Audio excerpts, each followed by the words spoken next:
Damos la bienvenida en el estudio de los desayunos de 24 horas a José Cabrera, vocal del Consejo Nacional Electoral Transitorio. José, buenos días, bienvenido a nuestro programa. Buenos días a la ciudadanía, buenos días, Chanel, estoy a las órdenes. Queda finalmente el padrón electoral en 13.261.000 habitantes, con un pico que usted me aclarará totalmente. 994.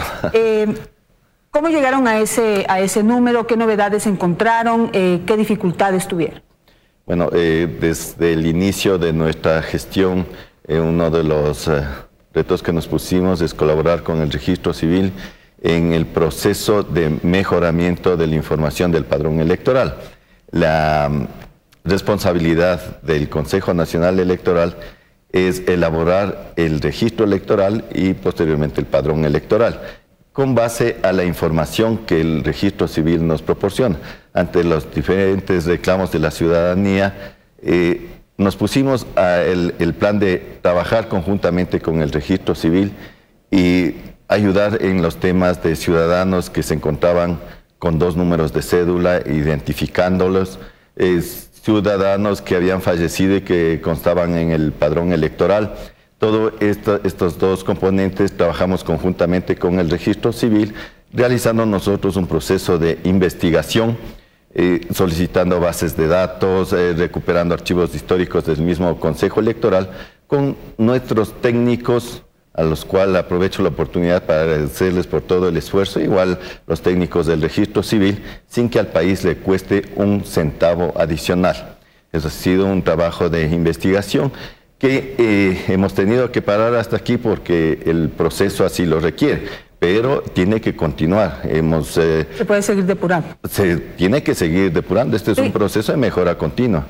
¿Cuántas personas salieron del padrón electoral? 131.000 aproximadamente salieron del padrón electoral, de los cuales la mayor parte, como 113.000, son ciudadanos extranjeros que estaban constando en el padrón electoral por diferentes circunstancias. Una de ellas es que la ley de registro civil en su artículo 88 contempla la figura de expiración de la cédula a los 10 años.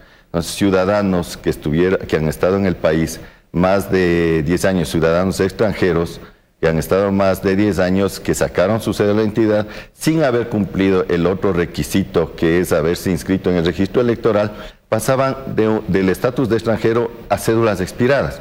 Por lo tanto, el Consejo Electoral, en cambio, no tiene esa figura de cédulas expiradas. En el artículo 12 dice que no se contempla la expiración de la cédula. Automáticamente toda esa gente entraba al padrón electoral. Más o menos son unos 60.000 casos de esos.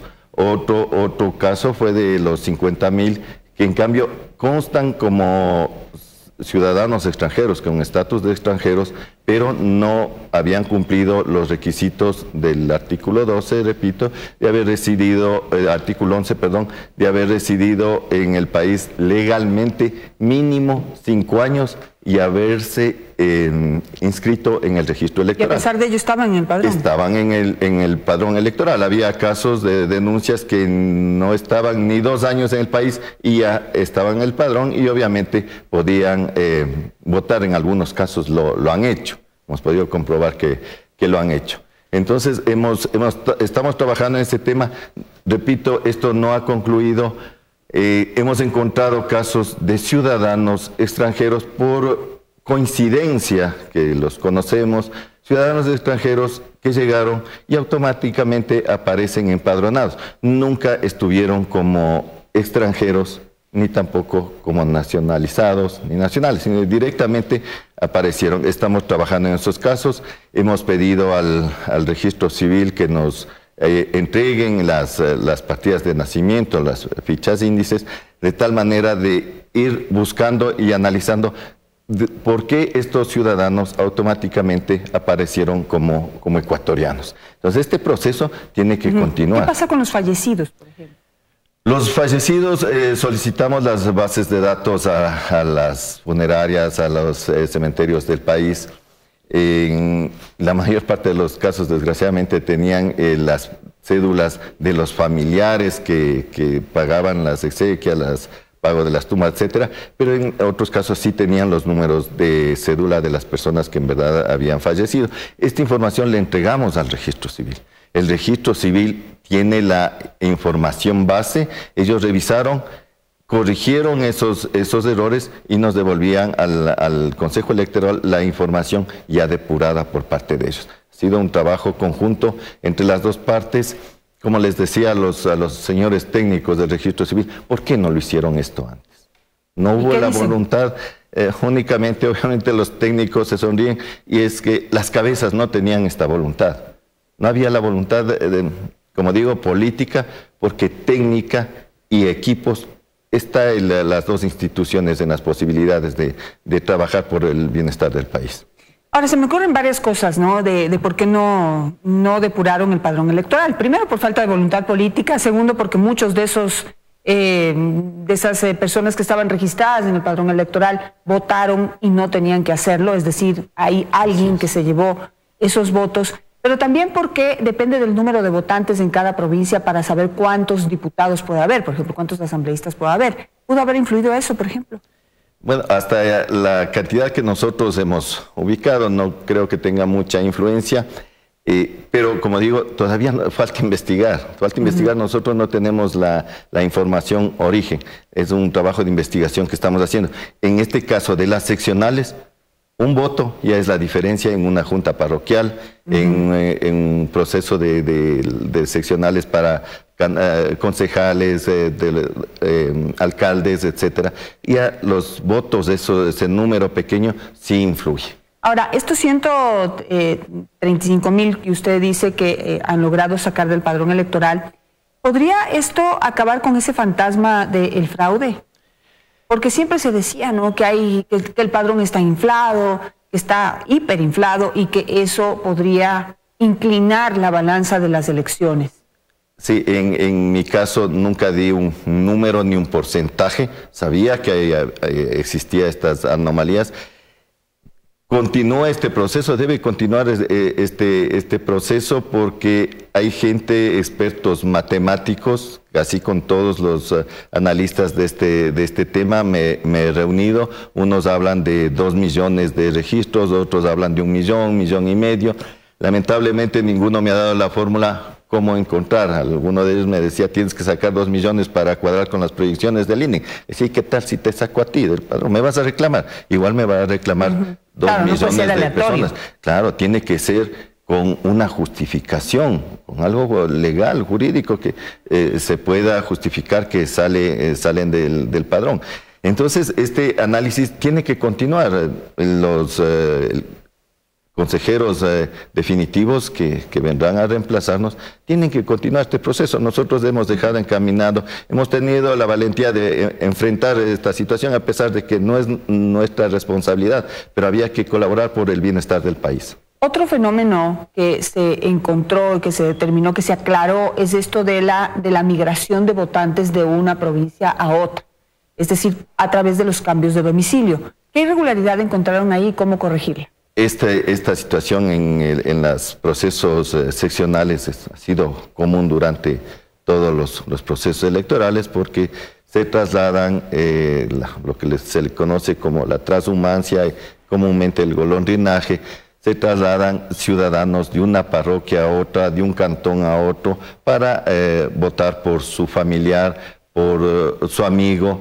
Entonces ejercen su derecho al voto y se regresan a residir donde lo hacen normalmente.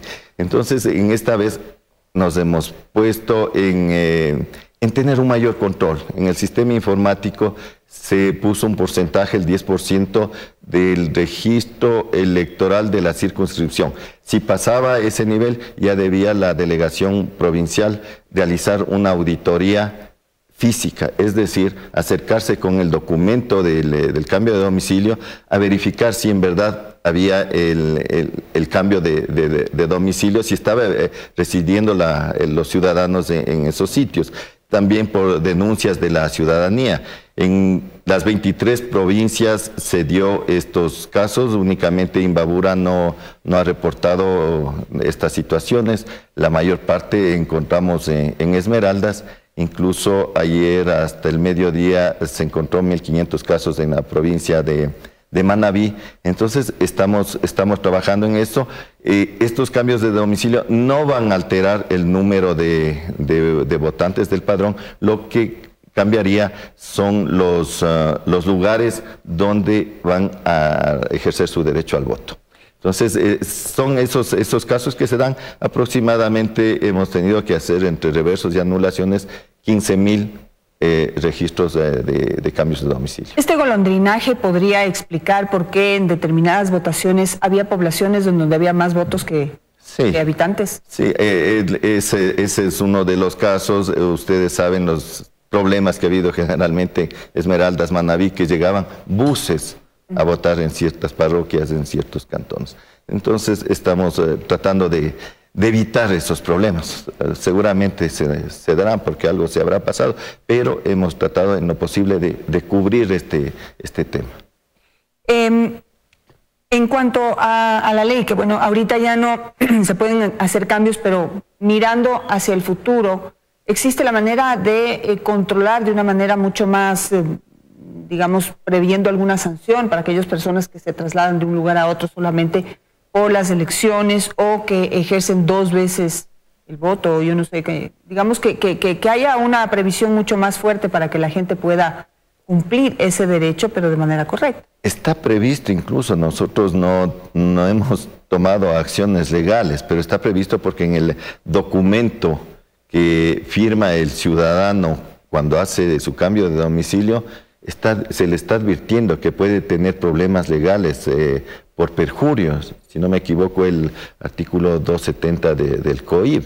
Sin embargo, o no leen o no les importa. Creo que algún momento va a tener que la función electoral ejecutar ese artículo que están firmando los ciudadanos, y de esa manera tomen precauciones y piensen 2 veces antes de realizar estos cambios. Quisiera pasar a otro tema y me gustaría que usted nos ayude con esto. Es la preocupación que existe por la elección del nuevo Consejo de Participación Ciudadana y Control Social. Y lo que se dice es que no va a haber una elección, sino una designación, porque hay muy pocos candidatos. Pensábamos en un principio que iba a ser un complique, una elección de los miembros del Consejo con una papeleta que podría haber parecido una sábana por tantos interesados en participar en ese proceso y en pertenecer a tan importante institución.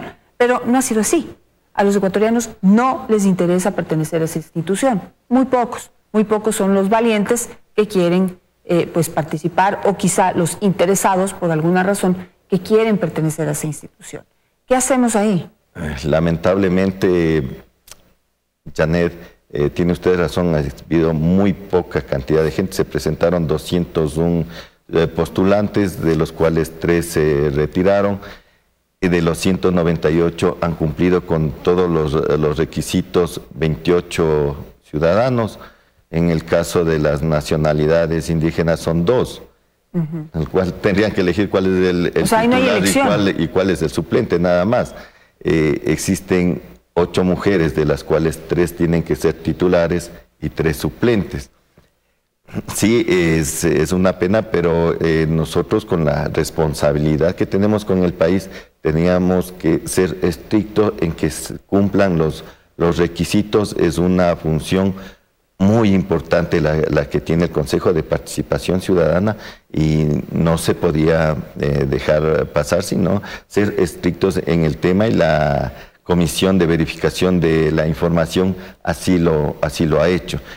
Obviamente que tienen derecho todavía los ciudadanos que han realizado sus apelaciones, impugnaciones al ser descalificados, para presentar sus objeciones, y ojalá suba un poco más de ciudadanos, donde se pueda escoger el 24 de marzo. Pero ya ahora, digamos, tal y como está la situación, de alguna manera esto no nos pone sobre la mesa un cuestionamiento más para la elección del nuevo Consejo de Participación Ciudadana.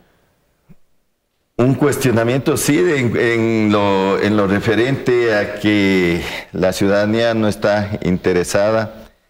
La política ha sido tan mal vista, incluso en el caso personal. Yo, primera vez que estoy en esta situación, me decían, ¿para qué te vas a meter? Pero es que si los ciudadanos honrados, la gente que tiene una hoja de vida limpia, no nos metemos, no participamos y únicamente nos conformamos con quejarnos a estos políticos, a esto no se arregla. Lamentablemente creo que debemos los mismos ciudadanos ser responsables y comprometernos con el país. Estamos viendo esta situación. Esperábamos nosotros y con preocupación la cantidad de ciudadanos que iban a participar y pensábamos vamos a tener que hacer un folleto porque habrá cientos de candidatos, unas sábanas grandes es imposible. Lamentablemente, claro, con una hoja A3 en el peor de los casos sería suficiente. Así es, en un principio se pensó que habría muchísima participación, pero eso no sucedió y eso podría de alguna manera validar aún más aquella propuesta para que desaparezca el Consejo de Participación Ciudadana y Control Social a través, por supuesto, de una consulta popular. Gracias a José por estar esta mañana con nosotros, José Cabrera del Consejo Nacional Electoral.